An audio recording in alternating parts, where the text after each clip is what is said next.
সঠিক কোনো বিচার না পাই আমরা মার্চ টু গাজীপুর সারা দেশে ঘোষণা করব। প্রশাসন আজকে যে অবহেলাটা দেখালো, এই অবহেলাটা না দেখালে আজকে আমাদের শিক্ষার্থীরা এতটা হয়তো না। আগামীকাল আমরা মার্চ টু গাজীপুর ঘোষণা করব, সারা বাংলাদেশ থেকে মার্চ।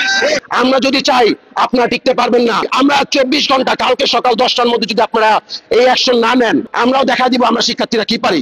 আমি পুলিশ প্রশাসনকে ফোন দিতে দিতে পাগল হয়ে গেছি।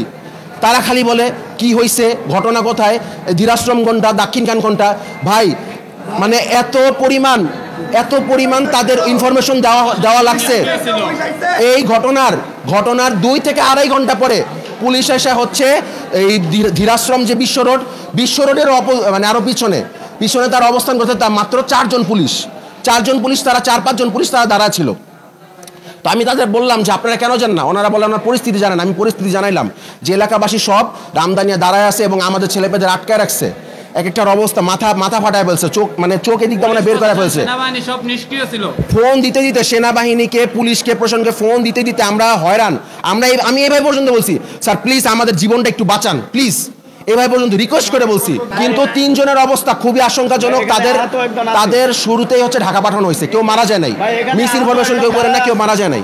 স্পটে ফার্স্ট পর্যায়ে হচ্ছে একটা গ্রুপ যায় আমাদের, তারা যায় হচ্ছে ওইখানে যে লুটপাট হচ্ছে, যেটা আমরা খবর পাই, ওই লুটপাটটা থামাইতে যায়।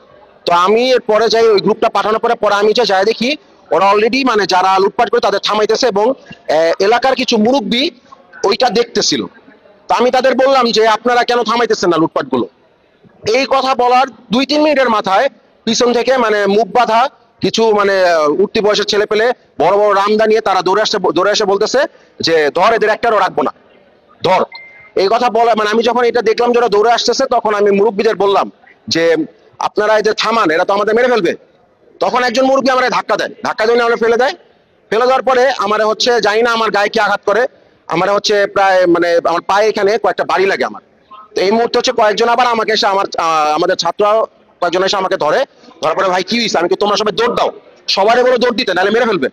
ওরা সবাই দৌড় দেয় এবং ভিতরে তো অনেকেই তখন অবস্থান করে, ওরা আর দৌড় দেওয়ার সুযোগটা পায় না। এবং একজন মহিলা তখন আমাকে টেনে তুলে বলে যে তাদের বুঝাইতেছে যে এখানে কিছু করতে আসে নাই, এখানে থামাইতে আসছে, এরা কিছু বলেন না। এরকম বলতে উনি তখন আমাকে আধা ঘন্টার মতো মানে উনি একটা সেফ জায়গায় নিয়ে যায় এবং আধা ঘন্টা আমাকে আটকে রাখে।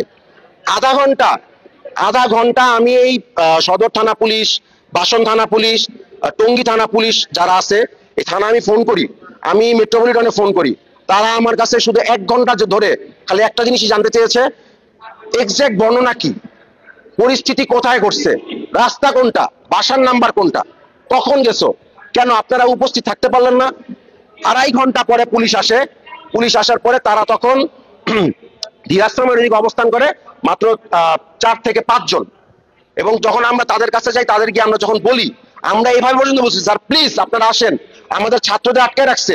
আমরা যখন কয়েকজন যখন ওইখানে যাই, আমাদের বলে আপনাদের 2-4 জন কিন্তু মেরে ফেলছি আমরা। ওই সব মানে জানোয়ার গুলো আমাদের বলে আপনাদের তো কয়জনকে আমরা মেরে ফেলছি, আপনারা এখানে এসে কি করবেন। এটা শুনে আমরা সাথে সাথে আবার প্রশাসনকে ফোন করি, স্যার ওদের মেরে ফেলছে, আপনারা তাড়াতাড়ি আসেন। তারা আসছে নাই, তারা 2 থেকে আড়াই ঘন্টা পরে তারপর আসে। তারপর তারা বিভিন্ন প্রোটোকলের কথা বলে, বিভিন্ন রুলস মানে এগুলা মানে অনেক কিছু হাবিজাবি বলে। আমাদের এসে দাঁড়া ছিল, পরিস্থিতি দেখে, বলে যে আমাদের তো আগাইতে হবে, সময় লাগবে।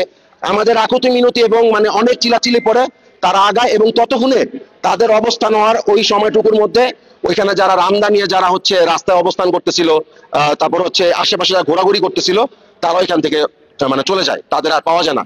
বাসা খালি ছিল। বাসা থেকে পরে আমরা যাওয়ার পরে দেখলাম একটা অটো আসলো, অটোতে হচ্ছে আমাদের 5-6 জন আহত শিক্ষার্থী, ওরা হচ্ছে পরে চলে গেল। এবং আমরা যখন পুলিশ নিয়ে ঢুকি, প্রশাসন নিয়ে ঢুকি, আর্মি নিয়ে ঢুকি, তখন আরো 2 জনকে মুমূর্ষু অবস্থায় আমরা বের করি। এবং যখন ওরা সদর হসপিটালে আসে এক দফায়, তখন সদর হসপিটালে ওদের অচেতন অবস্থায় ফেলে রাখা হয়। এবং আমরা সদর হসপিটালের প্রতিটা সেক্টরে আমরা বলতে পরবর্তীতে গিয়ে ওনারা হচ্ছে যখন দেখেছেন এটার অবস্থা খারাপ, তখন তারা হচ্ছে এটার একটা মানে এটা নিয়ে তারা হচ্ছে গুরুত্বপূর্ণতা দেখায়। তো আমার কথা হচ্ছে প্রশাসন আজকে যে অবহেলাটা দেখালো, এই অবহেলাটা না দেখালে আজকে আমাদের শিক্ষার্থীরা এতটা হয়তো না। আমাদের শিক্ষার্থীরাই আপনাদের এখনো টিকায় রাখছে। আপনাদের বোঝা উচিত ছিল, আমরা যদি চাই আপনারা টিকতে পারবেন না।